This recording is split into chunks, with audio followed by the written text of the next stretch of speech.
colocar como para que estos genes se puedan expresar. Desde la biología de las creencias y la epigenética, algunas cuestiones que ha descubierto Bruce Lipton, se ha descubierto que las células enucleadas aún presentan cierto control inteligente de sus procesos. Es decir, que el ADN no controla su biología rígidamente como pensábamos, ni el núcleo es el cerebro de la célula como se había creído hasta ahora. Todos nos hemos formado bajo estas creencias.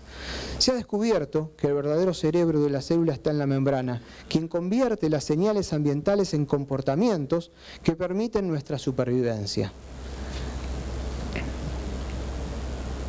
Los darwinistas han subestimado el medio ambiente. Acá habría todo un debate entre darwinistas y lamarckianos, ¿no? Y le han históricamente dado más importancia a la determinación genética, la creencia de que los genes controlan la biología humana. Esta falsa creencia no solo ha causado que el dinero para las investigaciones se invierta más en ese campo equivocado, sino que también ha cambiado la forma en que nosotros pensamos acerca de nuestras propias vidas. Cuando tú crees que los genes controlan tu vida, dice Bruce Lipton, tienes una excusa para considerarte víctima de tu propia herencia. Las dolencias más comunes de la actualidad, que podemos enmarcarla dentro de las dolencias del campo cardiovascular, la diabetes, el cáncer, no son solo el resultado de un solo gen. La mayor parte de las enfermedades, y por supuesto las mentales también lo son poligénicas, no son monogénicas. Y sobre todo dependen de factores ambientales, de las percepciones que tenemos del ambiente, de las creencias acerca de nosotros y del ambiente en que vivimos. Como diría Mario Martínez, de Nashville, los biosímbolos culturales encarnados. Esto es una mezcla de Mario Martínez y Carlos Soria. La idea de que los genes controlan la biología humana es una suposición que nunca ha sido probada. Por el contrario, ha sido rebatida por las últimas investigaciones epigenéticas. El control genético se ha convertido en una metáfora de la sociedad donde realmente tenemos la esperanza de encontrar ingenieros genéticos que puedan leer ese santo grial llamado genoma y puedan entonces operar de forma directa para reparar las enfermedades. Y realmente nuestros editores genéticos son nuestros padres y en general nuestros estilos de vida son los coautores de nuestros guiones de vida. Decía Humberto Maturana, el genoma humano no hace un ser humano, sino un ser humanizable. Entonces, yo los invito realmente a poder atravesar este miedo y el rechazo a los cambios de paradigma, porque ya Kuhn decía que cuando se nos aparece en nuestra vida un nuevo paradigma, la primera instancia es de rechazo, porque nos incomoda, porque tenemos que salir de nuestro pensamiento habitual, porque tenemos que estudiar, porque tenemos que repensar lo que estamos haciendo profesionalmente y nuestra vida misma. Luego se instala por un tiempo en la comunidad científica la duda, para luego ser aceptado ese nuevo paradigma. Entonces, aquellos que nos dedicamos, yo soy psiquiatra clínico y me dedico a la psicoterapia, tengo un campo muy diferente que la investigación. Entonces, la genética, la epigenética, la psiconeuroinmunoendocrinología, la proteómica, la biología sintética, la nanotecnología, bueno, la física cuántica, todo nos será de utilidad para poder comprender al ser humano mucho más multidimensionalmente y no reducirlo biológicamente.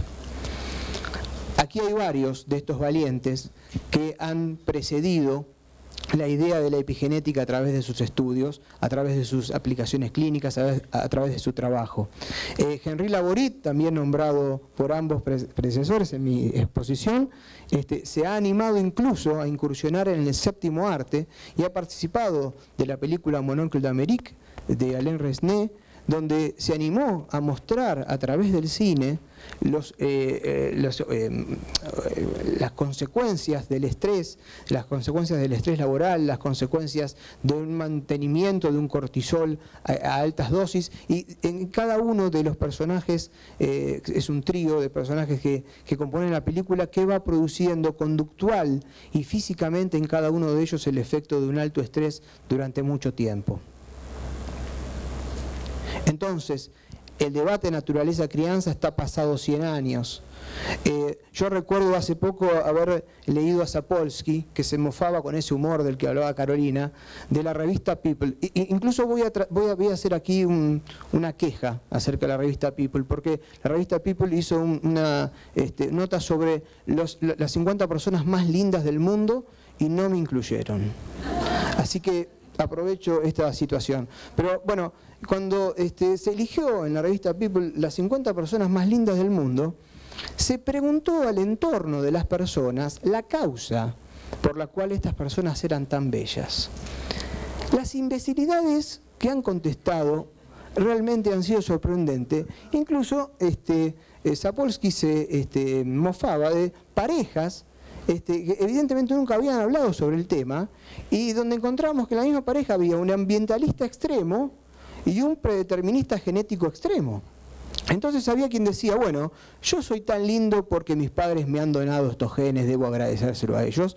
Y otros decían, no, como Farrah Fawcett, que en paz descanse, hace poquito murió, Farrah Fawcett Mayors, también estaba dentro de las 50 personalidades más lindas del mundo, decía, bueno, yo gracias a que tomo 3 litros por día de agua, hago gimnasia, es decir, toda una cuestión que venía de la afuera, y el otro, toda una cuestión que venía de la adentro. Y bueno, justamente Sapolsky mismo decía en su libro El mono enamorado que se imaginaba la cara de algunos cuando se dio a conocer el tema de la oveja Dolly y su clon, ¿no? Y entonces se pensaba en la clonación de seres humanos en masa, todos con el mismo cerebro, los mismos pensamientos y predestinados genéticamente para hacer lo mismo. Realmente hoy nos parece un absurdo, pero ese miedo existió. Y ese es el miedo que produce rechazo cuando ciertos paradigmas se nos presentan ante nuestras vidas.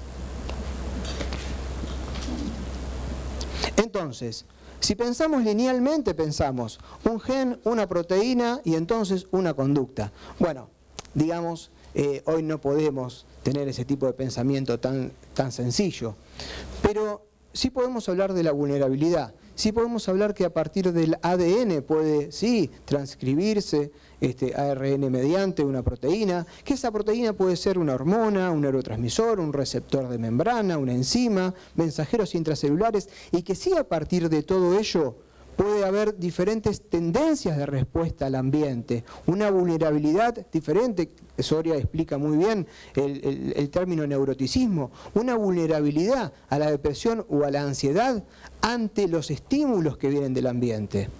Pero no actúan por sí solos los genes. Así que el supuesto grial, santo grial, que estábamos buscando, por supuesto fue un primer paso excepcional.